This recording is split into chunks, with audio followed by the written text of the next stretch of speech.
కళ్యాణ మంటపంలో పీటల మీద కూర్చుందే గాని మనోజ్ఞ మనసు ఇక్కడ లేనే లేదు. పురోహితుడు చదివే మంత్రాలు గాని, తన చుట్టూ నిలబడి ఉన్న మనుష్యులు గాని పట్టించుకునే స్థితిలో లేదు. మనోజ్ఞ మనోవీధిలో హాస్పిటల్లో బెడ్ మీదున్న తండ్రి రూపమే మెదులుతోంది. తనకు తెలిసినంతలో ఆయనకెప్పుడు జ్వరమైనా వచ్చినట్టు గుర్తులేదు. తన తండ్రి పట్టుదల గల వ్యక్తి. ఆయన అనుకున్నది సాధించే వరకు వదిలే తత్వం కాదు. అలా కాబట్టి చాలా తక్కువ వ్యవధిలో నిజాయితీగా స్వశక్తి మీద పైకొచ్చారు. చిన్నప్పటి నుండి తండ్రితో తను దాచుకున్న జ్ఞాపకాలన్నీ ఒక్కొక్కటే గుర్తుకు రాసాగాయి. తను చేసే చిలిపి పనులన్నింటినీ వింటూనే కళ్ళెర చేస్తూనే ఆ తర్వాత ఏం జరిగిందో కూడా చెప్పేయి అంటూ కుతూహలం కనబరిచే అప్పటి ఆయన రూపం మనోజ్ఞ మానస సరోవరంలో తూలిపడ్డ బండల్లా ఒక్కొక్కటే గుర్తుకు రాసాగాయి. మాంగళ్యం తంతునానేనా మమ జీవన హేతునా. పురోహితుడు బిగ్గరగా చదువుతుంటే 2 చేతులు మంగళసూత్రాన్ని బట్టి తన మెళ్ళో 3 ముళ్ళు వేస్తుంటే మనోజ్ఞ కరిగి ప్రవహించే హిమనదమే అయింది. మూసిన ఆమె కళ్ళ నుండి జారిపడ్డ భాష్పాలు ఆ చేతుల మీద పడి ఉలిక్కిపడ్డాడా వ్యక్తి. ఆమె కన్నిటికి మరో భాష్యం చెప్తున్న అతడి అంతరంగంలో సాగరమథనం మొదలైంది. ఆమె మెళ్ళో 3 ముళ్ళు వేసి తప్పు చేసిన వాడిలా ముఖమంతా ఎరుపు రంగు పులుముకుని ఆమె సరసనే కూర్చున్నాడు. పురోహితుడు చెప్పగా బలవంతంగా 3 దోసిళ్ల వరకు పక్కనే కూర్చుని తల ముందుకు వంచిన ఆ వ్యక్తి తలపై తలంబ్రాలు వేసి మౌనంగా కూర్చుంది. ఆమె మానసిక స్థితిని అర్థం చేసుకున్న విశ్వేశ్వరరావు గారు ఇక వాళ్ళను బలవంతం చేయకండి, మిగిలిన తంతు పూర్తి కానివ్వండి పంతులు గారు హెచ్చరించారు. అతడి పంచి చెంగునందుకుని ఆమె కొంగుకు ముడివేసి సప్తపది అరుంధతి నక్షత్ర సందర్శనమయ్యాక నూతన దంపతులను ఎక్కించుకున్న విశ్వేశ్వరరావు గారి కారు హాస్పిటల్ వైపు శరవేగంతో దూసుకుపోయింది. నుదుట కళ్యాణ తిలకం, గుగ్గర కాటుక చుక్క, మెళ్ళో కర్పూర దండలతో లోపలికొచ్చిన ఆ జంటను కళ్ళ నిండుగా చూశారు శ్రీనివాసరావు గారు. కాళ్ల వైపు నిలబడి నమస్కరించిన కూతురికి మనస్సులోనే దీవెనలు అందించారు. నమస్కరిస్తూ కాళ్లవైపు వంగిన మనోజ్ఞ ఆ కాళ్ల దగ్గరే అచేతనంగా ఒరిగిపోయింది. మృతి తప్పిన మనోజ్ఞ శరీరం వేలాడిపోతుంటే రవికిరణ్ చటుక్కున ఆమెను పడిపోకుండా పట్టుకున్నాడు. 2 చేతుల మధ్య ఎత్తిపట్టి పక్కనే ఉన్న పొడవు బల్ల మీద పడుకోబెడుతుంటే ఏమైంది కిరణ్ ఆదుర్దాగా అడిగారు శ్రీనివాసరావు గారు. కంగారు పడకండి మావయ్య, మానసికంగా దుర్బలంగా ఉండటం వల్ల ఫెయింట్ అయింది. నేను వెళ్ళి డాక్టర్ని పిలుచుకొస్తాను అంటూ వెళ్ళబోతుంటే బయట నిలబడ్డ విశ్వేశ్వరరావు గారు లోపలికొచ్చి పరిస్థితి గ్రహించి నువ్వు అమ్మాయి దగ్గరుండు, నేను వెళ్ళి డాక్టర్ని తీసుకొస్తాను అని చెప్పి ప్రైవేట్ రూమ్కి వెళ్ళారు. డాక్టర్ వచ్చి మనోజ్ఞను టెస్ట్ చేసి మరేం పర్వాలేదు అంటూ ఇంజెక్షన్ ఇచ్చి వెళ్ళాడు. మనోజ్ఞ మరో 10 నిమిషాలకు కొంచెం కదలటం చూసి రవికిరణ్ గదిలో నుండి బయటకెళ్లి వరండాలో నిలబడ్డాడు. బిజ్జు, విశ్వేశ్వరరావు గారు మనోజ్ఞ దగ్గరగా వెళ్ళి పిలిచారు. ఏటంకుల్ నాకేమైంది లేస్తూ అడిగింది ఆమె. ఏం లేదులే, కాస్త కాఫీ తాగుతావా? నాకేం వద్దంకుల్. విస్సు, అమ్మాయిని ఇంటికి పంపే. బిజ్జు, ఇంటికెళ్ళి రెస్ట్ తీసుకోమా అన్నారు శ్రీనివాసరావు గారు. నేను ఇంటికి వెళ్ళను డాడీ, మీ దగ్గరే ఉంటాను, నన్ను ఇక్కడే ఉండనివ్వండి. బిజ్జు, అలా మంకు పట్టకు, ఇంటికెళ్ళి భోంచేసి రెస్ట్ తీసుకో, సాయంత్రం ఆంటీతో రా లాలనగా అనటంతో అయిష్టంగానే లేచి విశ్వేశ్వరరావు గారి వెంట బయటకెళ్ళింది. విశ్వేశ్వరరావు గారి గదిలో నుండి బయటకొచ్చి చుట్టూ చూశారు. రవికిరణ్ జాడే కనిపించలేదు. వెళ్ళిపోయినట్లున్నాడే. మెల్లిగా గొణిగి వెళ్లి కారులో కూర్చున్నారు. రవికిరణ్ రిక్షాలో ఇంటికెలా వెళ్లాడో అతడికే తెలీదు. ఒంటరిగా లోపలికి వస్తున్న కొడుకును చూసి అదేరా అమ్మా ఏది నీ వెంట రాలేదు తెల్లబోతూ అడిగింది విశాలాక్షి. తల్లి అలా అడుగుతుంటే అప్పుడు స్పృహలోకి వచ్చాడు. రాలేదమ్మా మెల్లని స్వరంతో అన్నాడు. ఎందుకని రాలేదు? మన ఇంటికి పంపనన్నారా? చిన్నబోతున్న ముఖంతో అడిగింది. అదేం కాదు, నేనే పంపమని అడగలేదు విసుగ్గా అన్నాడు. ఇదేం చోద్యంరా, కొత్త కోడల్ని పెళ్ళైన వెంటనే ఇంటికి తెచ్చుకోరు? ఏమైనా చెప్దామన్నా ఇలా పెళ్ళయిందో లేదో అలా ఆ పెద్ద మనిషి మిమ్మల్ని ఇద్దరినీ కాల్లో తీసుకుపోయారాయే? ఆయనకైనా తెలియక్కర్లా మూలుక్కుంటూ అంది తల్లి. ఇటువంటి అర్థం లేని సాంప్రదాయాలు ఛాందసాలు మనలాంటి మధ్యతరగతి వాళ్ళకే గాని అటువంటి శ్రీమంతులకు ఉండవులే అన్నాడు కిరణ్. ఆ ఛాందసాలు లేని శ్రీమంతులు వాళ్ళ అమ్మాయిని మనలాంటింటికి కోడలుగా ఇవ్వడం ఎందుకో సరోజ పుల్ల విరుపుగా అంది. అమ్మా, మీరంతా కలిసి మీ ప్రశ్నలతో నా ప్రాణాలు తీయటం మాని కాస్త నాకు మనశ్శాంతిని చిక్కనిస్తారా లేదా? ఎగిరిపడ్డాడు. ఆ మాటలతో విశాలాక్షి వదనం చిన్నబోయింది. తన మాటకు అత్యంత విలువనిచ్చే కొడుకులో ఈ మార్పేమిటో ఆ తల్లికి బోధపడక మౌనంగా లోపలికి వెళ్ళిపోయింది. మంచంలో లేవలేని స్థితిలో ఉన్న తండ్రి కొడుకు ప్రవర్తనకు విస్తుపోతూ కిరణ్ మొహంలోకి చూశాడు. తండ్రి కళ్ళలో భావాలు చదివాక తను చేసిన పొరపాటు కిరణ్కి అర్థమైంది. పశ్చాత్తాపంతో కదిలిపోయాడు. నాన్న, మందేసుకున్నారా అడిగాడు. ఏదో ఒకటి అడగాలి గనుక. వేసుకున్నా కానీ కిరణ్, మీరిద్దరూ జంటగా వస్తే చూసి ఆశీర్వదించాలనుకున్నాను. ఇలా జరిగిందేమిటి? బాధగా అన్నారాయన. క్షమించండి నాన్న, ఈ పెళ్లి అనూహ్యంగా ఏ పరిస్థితుల్లో జరిగిందో మీకు తెలుసు. శ్రీనివాసరావు గారు నేనెంత చెప్పినా వినకుండా ఆయన మాటలతో నా కాళ్లకు బంధాలేశారు. ఆయన పరిస్థితి చూసి కాదనలేకపోయాను. పెళ్ళవగానే ఆయన దగ్గరకు వెళ్ళాం. అక్కడ మనోజ్ఞ కళ్ళు తిరిగి పడిపోయింది. ఆ పరిస్థితిలో ఆ అమ్మాయిని ఎలా తీసుకొచ్చేదో చెప్పండి నాన్న. అక్కడికి మీరు కంగారు పడతారనే మనోజ్ఞను ఆ స్థితిలో వదిలి నేను ఇంటికి వచ్చేశాను. అయ్యో, ఆ మాట ముందే చెప్పొచ్చుగా, వెనక నుండి విశాలాక్షి నొచ్చుకుంటూ అంది. మీరు చెప్పనిచ్చారేమిట్రా? వస్తూనే వాడిని మీ ప్రశ్నలతో విసిగించారు అన్నాడు కిరణ్ తండ్రి. అమ్మాయికి ఇప్పుడు బాగానే ఉందిగా అడిగింది విశాలాక్షి. బాగానే ఉందమ్మా. తన స్పృహలోకి వచ్చాకనే నేను ఇలా వచ్చాను. ఉదయం నుండి ఏమీ తినలేదు. రా బాబు, అన్నం పెడతాను అంటూ విశాలాక్షి వంటింట్లోకి వెళ్ళింది. అన్నం తిన్నాక పడక మీద వాలిపోయాడు కిరణ్. అతడికి అంతరంగంలో ఆలోచనలు సుళ్ళు తిరుగుతున్నాయి. మనోజ్ఞ ఒక్కసారైనా కళ్ళెత్తి తనను చూడలేదు. మెళ్ళో తను కడుతున్న మాంగళ్యం ఉరితాడులా కనిపించుంటుంది. అందుకే అందమైన ఆ కళ్ళ నుండి కన్నీళ్లు జారిపడ్డాయి. నలుగురి ఎదుట నటన కోసమైనా తలంబ్రాలు వేయటానికి నిరాకరించింది. అంతకు మించి ఏ హృదయానికైనా అగ్ని పరీక్ష ఏముంటుంది? ఇష్టం లేని దంపతుల మధ్య కాపురం, ఇసుకలో కట్టిన ఇల్లు ఎన్నాళ్ళు నిలబడతాయి? తన పిచ్చి గాని శ్రీమంతుల బిడ్డ తనలాంటి మధ్యతరగతి వాడిని భర్తగా ఎలా భరిస్తుంది? పెళ్లికి ముందు తనతో స్నేహపూర్వకంగా చనువుగా మాట్లాడిందంటే అది సభ్యత కోసమే అయి ఉంటుంది. అది గ్రహించలేని మూర్ఖుడినైపోయి ఆమె పట్ల ఏవో ఆశలల్లుకున్నాను. ఆమె మీద ఉన్న అనురాగమే శ్రీనివాసరావు గారి మాటకు ఊ అనేలా చేసింది. తమ మధ్య ఉన్న అంతస్తుల అంతరాన్ని మర్చిపోయేలా చేసింది. రవికిరణ్ జరిగిన దానికి పశ్చాత్తాపడుతూ ఆవేదనకు గురయ్యాడు. అశాంతితో వేగిపోయాడు. అలసిన మనసును జోకుడుతూ కళ్ల మీదకు నిద్ర ముంచుకొచ్చింది. సాయంత్రం 4 దాటాక శ్రీనివాసరావు గారింటి నుండి కారొచ్చింది. డ్రైవర్ లోపలికొచ్చి సావిత్రమ్మ గారు మిమ్మల్ని అందరినీ దగ్గరుండి తీసుకురమ్మన్నారంటూ కబురు చెప్పాడు. విశాలాక్షి సరోజను వెంటబెట్టుకుని వెడుతూ వెళ్లే ముందు కిరణ్ను నిద్రలేపింది. కిరణ్, శాంతమ్మ గారు డ్రైవర్నిచ్చి కారు పంపించారు. నేను సరోజ వెడుతున్నాం. వాసు నాన్నగారి దగ్గర ఉంటానన్నాడు. నువ్వు వస్తావా అంది. నేరాను, నువ్వు వెళ్ళమ్మా. వీలుంటే 1 గంట పోయాక వస్తానులే అన్నాడు. సరే పడుకో అంటూ వెళ్ళిపోయారు విశాలాక్షి, సరోజాను. కారు దిగి లోపలికి వస్తున్న విశాలాక్షికి ఎదురొస్తూ రండి అక్కయ్య గారు అంటూ ఆహ్వానించి లోపలికి తీసుకెళ్ళింది సావిత్రమ్మ. అమ్మా ఏదమ్మా? సోఫాలో కూర్చున్నాక విశాలాక్షి అడిగింది. స్నానం చేస్తోందండి. ఒంట్లో బాగోలేదన్నాడు అబ్బాయి. ఇప్పుడు స్నానం ఏమిటి? విశాలాక్షి అడిగింది. నెలసరి వచ్చిందండి, తప్పదుగా సావిత్రమ్మ అంది. అలాగా? తల్లి మాట్లాడుతుంటే సరోజ ఇల్లంతా సూక్ష్మంగా పరిశీలిస్తూ అన్నగారికి పట్టిన భాగ్యానికి లోపల ఈర్ష్య పడుతోంది. అక్కయ్య గారు, పంతులు గారు ఈవేళ తప్పితే రేపటిలో ఆ అడ్డంకి కాస్త తీర్చుకోమని చెప్పారు. అలా కుదరకపోతే మరో 2 నెలలు పోయే వరకు ఆ ప్రసక్తి పెట్టొద్దని, మంచి రోజులు కావని చెప్పారు. మీతో చెప్పి ఆ ఏర్పాట్లు చేయిద్దామంటే అమ్మాయి వాకిట చేరిందాయే. ఆ విషయం మీ చెవిన వేద్దామని పిలిచాను అంది సావిత్రమ్మ. పోనీలేమ్మా, ఆ 2 నెలలు పోయాకనే ఆ వేడుక కానిద్దా. ఈలోగా భగవంతుడి కృప వల్ల అన్నయ్య గారు ఆరోగ్యవంతులైతే మనకు సంతోషంగా ఉంటుంది అంది విశాలాక్షి. మీ నోటి చలం వల్ల అలా జరగాలే గాని అంతకు మించి నే కోరేదేదీ లేదు కళ్ళు చెమర్చుతుండగా అంది సావిత్రమ్మ. బాధపడకమ్మా, మంచివాళ్లనెప్పుడూ ఆ భగవంతుడు చల్లగానే చూస్తాడు ఓదార్చింది విశాలాక్షి. ఇంతలో మనోజ్ఞ టవల్తో తల తుడుచుకుంటూ లోపలికొచ్చి విశాలాక్షిని సరోజని చూసి కించిత్తు ఆశ్చర్యపోతూనే మీరా, ఏమిటిలా వచ్చారు అడిగింది.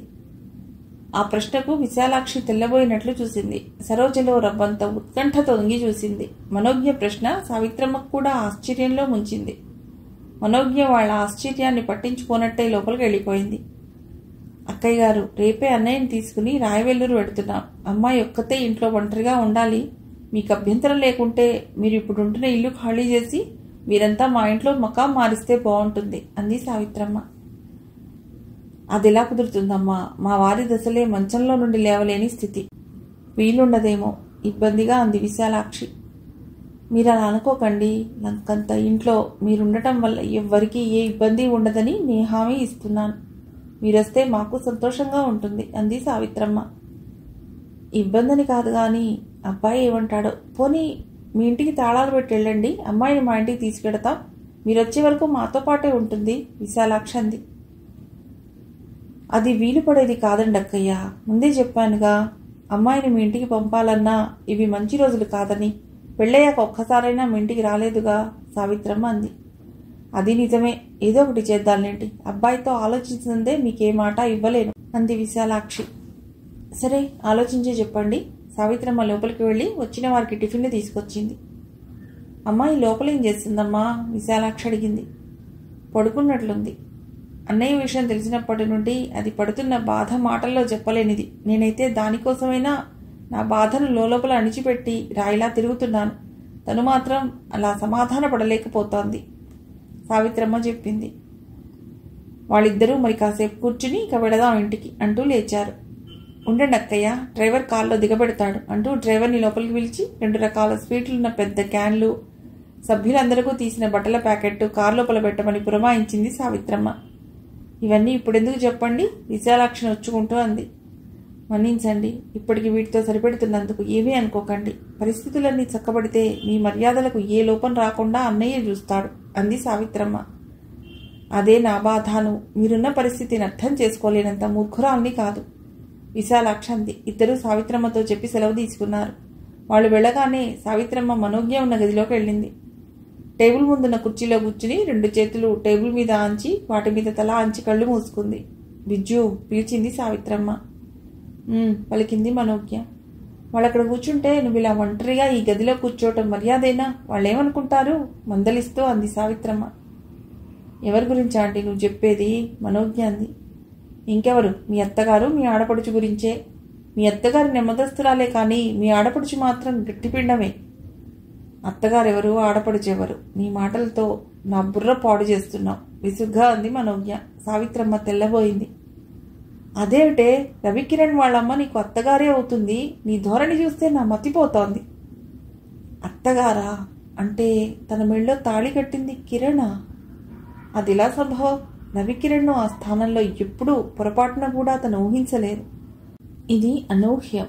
మనోజ్ఞ మెదడులో ఆలోచనలు చితపుట్టల్లా లేచాయి. క్షమించాంటీ, రవికిరణ్ నా భర్త అని నిజంగా నాకు తెలియదు అంది. నీ మాటలు వింతగా ఉన్నాయి విజ్జు. కనీసం నీ భర్తగా వచ్చే ఆ వ్యక్తి ఎవరో తెలుసుకోవాలన్న ఆసక్తి కూడా లేనంత స్థితిలో ఉన్నావన్నమాట అంది నిష్ఠురంగా సావిత్రమ్మ. నిజమే ఆంటీ, కళ్ళు మూసినా తెరిచినా నాకు డాడీ ధ్యాసే తప్ప మరో ధ్యాస లేదు. అతడెవరైనా నేను కుతూహలం కనబరచదలుచుకోలేదు. ఎవరైతేనేం డాడీ మాట పాటించి ఆయన్ని సంతోషపెట్టడమే నా ధ్యేయంగా పెట్టుకున్నాను అంది మనోజ్ఞ. సావిత్రమ్మ మాట్లాడకపోవటం చూసి, ఆంటీ రేపు డాడీతో పాటు నువ్వు రాయవెల్లూరు వెడుతున్నావా అడిగింది. వెడుతున్నాను. నేను మీతో పాటు వస్తాను ఆంటీ. మీరెవ్వరూ లేకుండా ఇక్కడ ఒక్క క్షణం కూడా ఉండను. కష్టమైనా నష్టమైనా నీతో నన్ను పంచుకోనివ్వు వేడుకోలుగా అంది.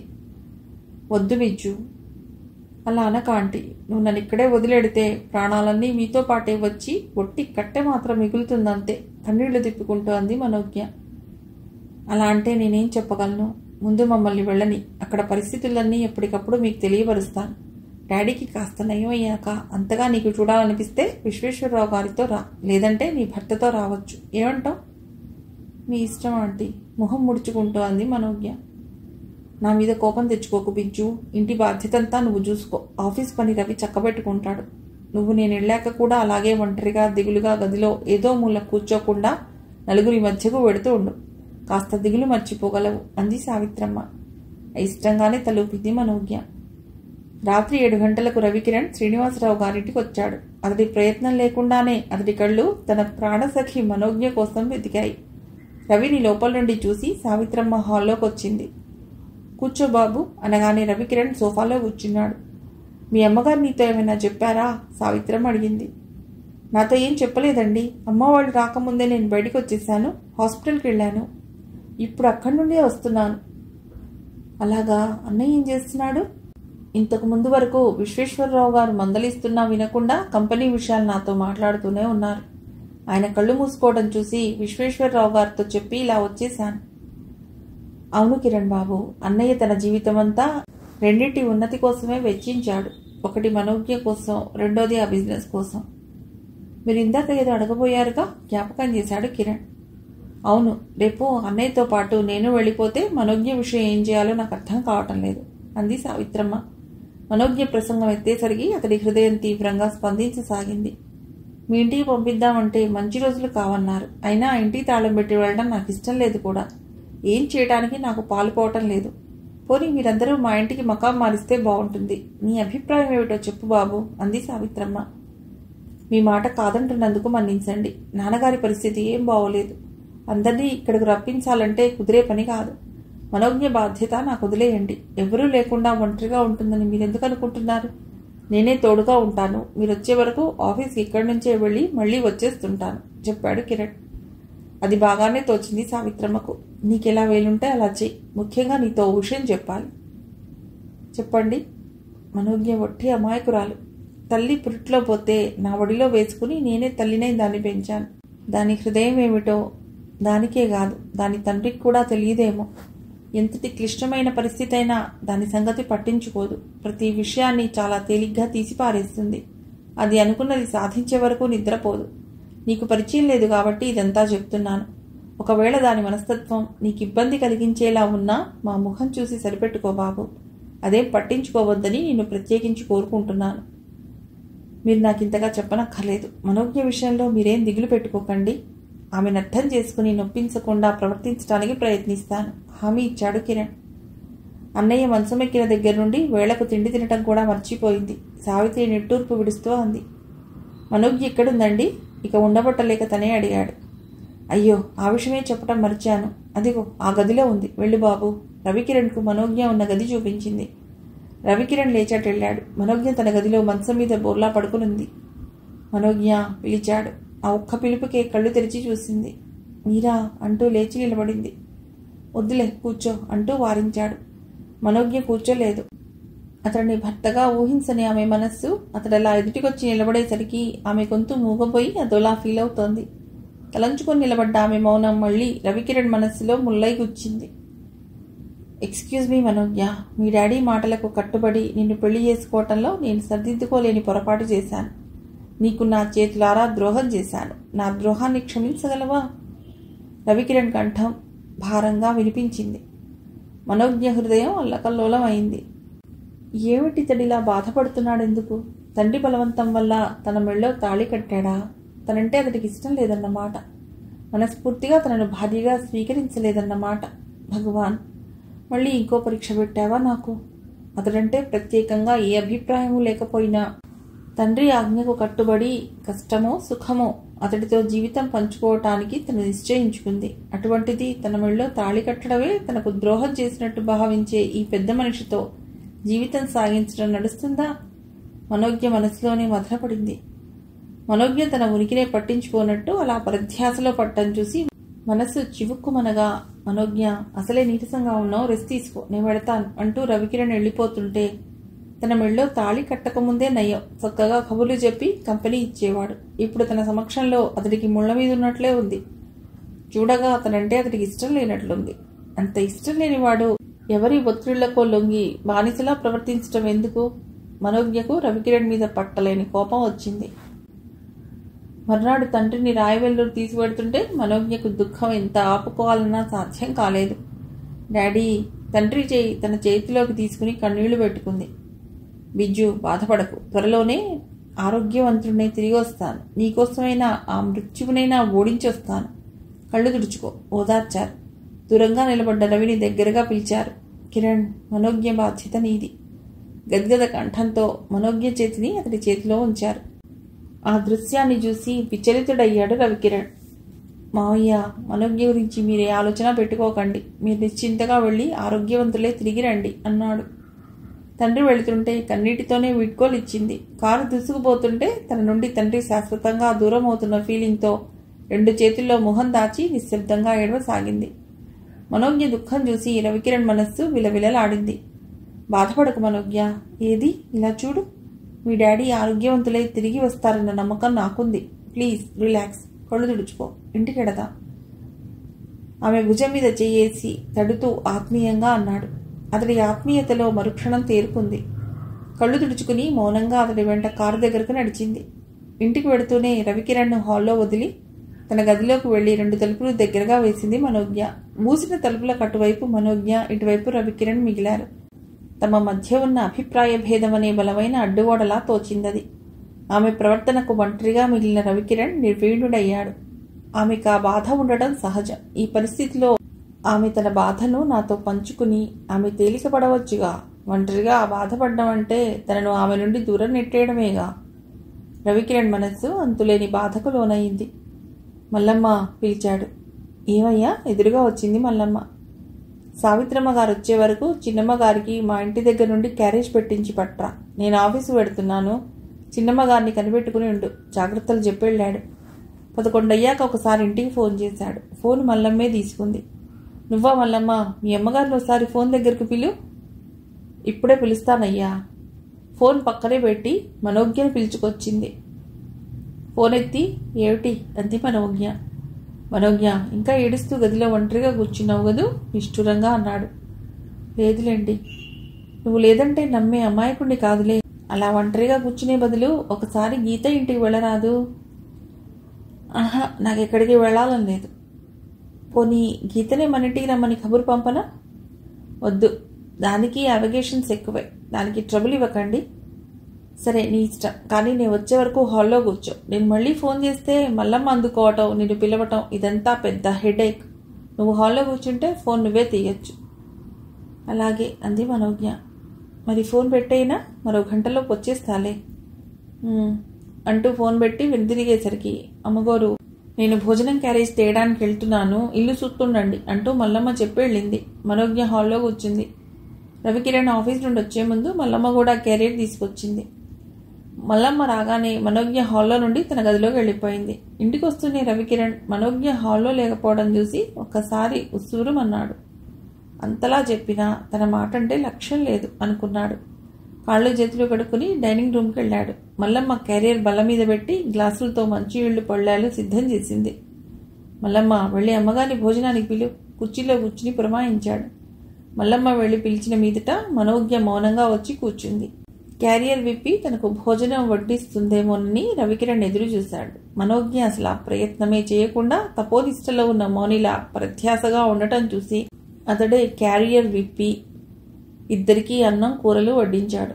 తలంచుకుని అన్నం తింటున్న రవికిరణ్ తలెత్తేసరికి మనోజ్ఞ అన్నం తినకుండా భోజనంలో వేళ్లుంచి అటు ఇటు గదుపుతూ కూర్చోవడం చూసి అతడి మనస్సు చివుక్కుమంది. మనోజ్ఞ ఆలోచనలు తర్వాత ముందన్నం తిను గంభీరంగా అన్నాడు. గబగబా 4 ముద్దలు తిని కంచెంలో చేయి కడుక్కుని వెళ్ళిపోయింది. ఆమె చేష్టలకు రవికిరణ్ నీరుగారిపోయాడు. ఇదంతా తండ్రి ఆరోగ్యం గురించి వేంగో తన ఉనికంటే అసహ్యమో తేల్చుకోలేకపోయాడు. ఆపై అతడికి అన్నం సహించలేదు. చేయి కడుక్కుని తను లేచిపోయాడు. మల్లమ్మ లోపలికొచ్చి పళ్ళెం గడిగి డైనింగ్ టేబుల్ శుభ్రం చేసింది. భోంచేశాక 1 అరగంట వరకు హాల్లో సోఫాలో కూర్చుని ఆ రోజు పేపర్ తిరిగేసి ఒక్క 10 నిమిషాలు సోఫాలోనే పడుకుని మళ్ళీ డ్రెస్ వేసుకుని కంపెనీ వెళ్ళిపోయాడు. సాయంత్రం అయ్యాక ఆఫీస్ నుంచి నేరుగా తమ ఇంటికి వెళ్ళాడు. విశాలాక్షి కొడుక్కి కాఫీ తెచ్చిస్తూ శ్రీనివాసరావు గారిని రాయవెల్లూరు తీసుకువెళ్లారట్రా అడిగింది. వెళ్ళారమ్మా చెప్పాడు. వాళ్ళు వెళ్ళేటప్పుడు హాస్పిటల్కి ఒకసారి రావాలనుకున్నాను, ఇంట్లో తెమిలింది కాదు నొచ్చుకుంటూ అంది. పోనీలే. అమ్మాయికి నేను చేసిన వంట నచ్చిందో లేదో, భోజనం మామూలుగా చేసిందిట్రా. నేనమ్మను, ఆవిడ గారికి మన ఉనికంటేనే గిట్టదు, ఇక మన ఇంటి భోజనం సహిస్తుందా? అన్నయ్య మన తృప్తి కోసం అబద్ధం చెప్పాడు సరోజ అంది.